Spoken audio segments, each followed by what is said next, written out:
I'm Ethan, 24, a guy working at a startup in Seattle. My life was ordinary: coffee in the morning, Netflix at night, soccer with friends on weekends. But everything changed at my mom's 48th birthday party when I got drunk and told her best friend, a woman 15 years older than me, that I'd give anything to be with her just once. Those 10 words pulled me into a forbidden secret, a passionate but dangerous romance, and a moment that nearly destroyed everything. This is my story, and if you think love is ever simple, keep listening.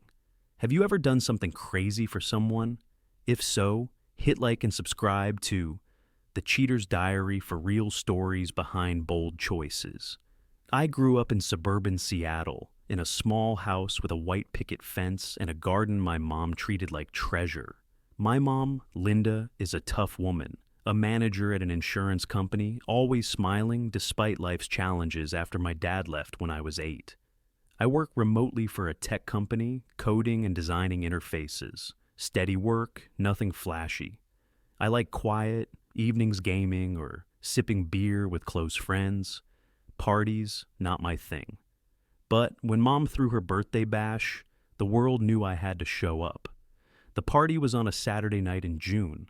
Our backyard transformed into an outdoor dance floor. Twinkling string lights, a buffet of Mexican food, and a 90s playlist had everyone swaying. About 40 people showed up. Mom's coworkers, neighbors, distant relatives, and faces I vaguely recalled. My job was to help, carry food, pour drinks, and fake enthusiasm when someone reminisced about my childhood antics. I'd had 2 margaritas, feeling buzzed but still sharp. Then I saw her, Sophia. Sophia was Mom's best friend, a coworker, around 39. I'd met her a few times when she came over for dinner or dropped off work files. She wasn't the type to turn heads instantly. No heavy makeup, no flashy clothes. But something about her held my gaze. That night, she wore a deep green dress, curly hair loose, a gentle but confident smile. She was chatting with a colleague, holding a glass of wine, moving with an ease like she owned the world. Mom once said Sophia got divorced 5 years ago. No kids, always buried in work. She's strong but lonely, Mom said. I didn't think much of it until that night. I stood in the corner, pretending to check my phone, but my eyes were glued to Sophia. She laughed loudly at a colleague's joke, then tilted her head to listen to someone else, like she genuinely cared. I downed another drink, then another. The alcohol made me bold, but it also blurred my judgment. I told myself, what do I have to lose? She's way older, probably won't care. But when she stood alone by the drink table, pouring more wine, I walked over. Hey, Sophia, I said, voice shaky. She looked up, smiled. Ethan, been a while. You've grown up fast. Her tone was warm, friendly, but my heart pounded. We exchanged small talk about the party, Mom, Seattle's endless rain. Then, as if someone else controlled my mouth, I blurted, I'd do anything, just to be with you once. The air froze. Sophia stared at me, eyes wide, no smile, no words, just staring. Blood rushed to my face. I wanted to vanish. Forget it, I mumbled, turning away, acting like I just joked. But inside, I knew I'd done something stupid, forbidden, and irreversible. For the rest of the party, I avoided her, busying myself with cleanup, chatting with anyone to avoid facing her. When the party ended, I crashed on the sofa, head throbbing, wishing I could erase the world. The next morning, I woke with a pounding headache and dry mouth. The house was quiet. Mom was probably sleeping or out jogging. I shuffled to the kitchen, chugged a glass of cold water, then checked my phone out of habit. A text from an unknown number nearly made me drop the glass. Ethan, it's Sophia. If you meant what you said last night, we should talk. My heart stopped. I read the text 3 times, trying to recall exactly what I'd said. Anything to be with you once. God, I'd said that. I slumped into a chair, mind spinning. Part of me wanted to pretend I hadn't seen the text, blame the booze. But another part, the honest part, knew I wasn't lying. I was drawn to Sophia, not just her looks, but her presence. Confident, deep, unlike any girl I dated. I took a deep breath, typed a reply. I'm sorry if I made you uncomfortable, but I meant it. Can we meet? I deleted, rewrote, then sent it before I could back out. Minutes later, she replied, Coffee, 2 p.m., the bean stop. You know it? I did. It was a small downtown cafe, not too crowded, private enough for a grabbed a corner table facing the door. The cafe smelled of fresh roasted coffee. A few people tapped on laptops, soft jazz playing from speakers. I shifted constantly, gripping my latte, wondering if this was a mistake. Then Sophia walked in. She wore a gray sweater, jeans, hair tied up, no makeup, but still stunning enough to make me forget my words. She smiled, sat across from me. Hey, Ethan, she said softly. Thanks for coming. She ordered a cappuccino, then looked straight at me. Last night, you said you'd do anything to be with me. What did you mean? I swallowed hard, feeling like I was facing a judge. I didn't mean to blurt it out like that, but I'm attracted to you. Have been for a while. You're different. You're smart, confident, and I don't know, I just feel something. She tilted her head, eyes locked on mine. Ethan, I'm 15 years older than you. I'm your mom's friend. Have you thought about that? I nodded. Yeah, and I know it's not simple, but I didn't say it just because I was drunk. I really feel this. She went quiet, stirring her coffee. Then she said, voice lower, I didn't hate hearing that. Actually, it surprised me, but in a good way. It's been a long time since anyone said something that honest to me. I blinked, not believing my ears. You mean, you don't think I'm crazy? She laughed, the first time I'd seen her so at ease. Oh, I think you're crazy, but I don't hate that kind of crazy. We stayed another hour talking about everything, work, life, times she came to our house when I pretended not to notice her. She shared about her divorce, how she once wanted kids but time slipped away. I'm not looking for drama, she said, but I also don't want to pretend I feel nothing. I nodded. So, what now? She shrugged, smiling. Let's see where it takes us. As we left the cafe, I felt lighter but also anxious. I'd stepped into something bigger than me, a secret I couldn't let slip, but I couldn't stop. Didn't want to.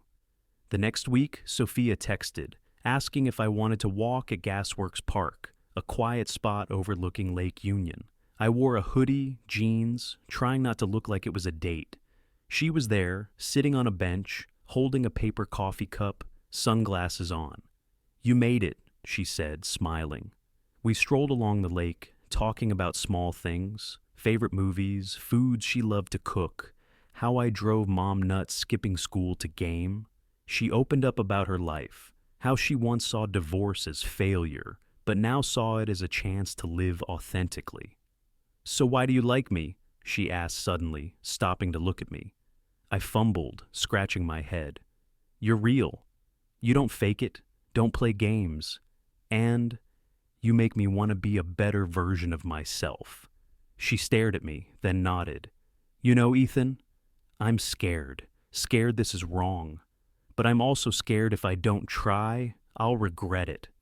I stepped closer, wanting to hold her hand but stopping myself.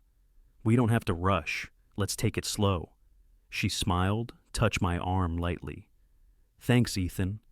In that moment, I knew it wasn't just a crush. I was falling for her. We started meeting regularly, always in secret. Sophia texted, asking if I wanted dinner at a small restaurant outside the city where no one knew us. We sat in a corner, ordered burgers and beers, laughing like friends, but our eyes said more. Once, she invited me to her Capitol Hill apartment, a cozy place full of books and plants. We watched an old movie, sitting on her couch, shoulders touching. When she leaned her head on me, my heart raced. I turned, she looked at me, and we kissed. The kiss wasn't rushed or wild, but slow, like we both knew we'd crossed a line. When we pulled apart, she whispered, "We shouldn't be doing this." But she didn't move away, and neither did I. "I don't regret it," I said. She nodded, holding me tighter. From that moment, we knew there was no going back. Our relationship became a carefully guarded secret. Sophia still came to our house, but only when Mom invited her for dinner or work. We acted like strangers, but every stolen glance, every sneaky text, burned like fire. "You look hot in that shirt," she texted once while Mom was in the next room. I had to bite my lip to keep from grinning, but secrets are hard to keep. One Friday night, Mom hosted a BBQ, inviting Sophia and other coworkers. I kept my distance, but Mom pulled me into the kitchen while everyone ate. "Ethan, you okay? You been off lately?" I forced a smile. "Just work, Mom." She eyed me, squinting.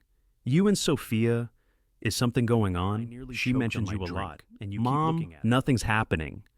But my voice shook, and Mom's no fool. "Just be careful, Ethan. Sophia's my friend, and she's much older." I nodded, escaping the kitchen, heart pounding. That night, I texted Sophia. "Mom's suspicious," she replied. "I felt it too. Maybe we should slow down." Her words cut like a knife. I didn't want to slow down, but I knew she was right. We cut back on meeting in person, sticking to texts and calls. But every time I heard her voice, I wanted to break every rule. One night, she called at 11 p.m., voice trembling. "Ethan, I miss you. I hate pretending." I drove to her apartment, not caring if Mom found out. When she opened the door, we hugged like the world was ending. "We can't keep doing this," she said, eyes red. "But I don't want to stop." I kissed her, and that night, we crossed every boundary. Lying together, she whispered, "If your mom finds out, she'll never forgive me." I held her hand. "We'll figure it out." But we both knew it wouldn't be easy. The climax hit one October afternoon, 3 months after the party. Mom was on a work trip, and Sophia came to my house, saying she needed to talk in person. We were in the living room, on the couch, when she took my hand. "Ethan, I love you, but I can't live in secret forever. I want us to be real, or we stop." I was about to respond when the front door swung open. Mom stood there, suitcase dropping to the floor. "Ethan? Sophia? What are you two doing?" Her voice shook, not with anger, but pain. Sophia stood, face pale. "Linda, I can explain." But Mom cut her off. "Explain? You're my friend, Sophia. And you, Ethan. What were you thinking?" I wanted to speak, but my throat was tight. Sophia stepped forward, voice steady but emotional. "Linda, I didn't mean to hurt you. I love Ethan. We didn't want this, but it happened." Mom looked at us, eyes brimming with tears. "Get out, both of you." Sophia left, and I stayed, facing Mom. "I'm sorry, Mom, but I love her." Mom shook her head. "You're young, Ethan. You don't understand. She's my friend, and now I've lost you both." I tried to explain, but she wouldn't listen. That night, I slept on the couch, feeling like I'd ruined everything. Sophia and I didn't see each other for a week. She texted, saying she needed time to think. I respected it, but every day without her was empty.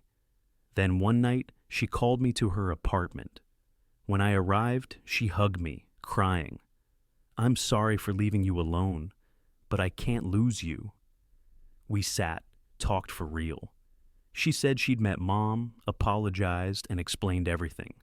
Mom didn't forgive her yet, but agreed to talk later. "She needs time," Sophia said, and so do we. We decided to keep going, but not rush. We started planning, looking for an apartment in a new area where we could live openly. I began talking to Mom again, slowly, explaining I didn't choose Sophia to hurt her. Mom's still mad, but I see her trying to understand. Now, 5 months after that fateful party, Sophia and I are still together, in love, though not perfect.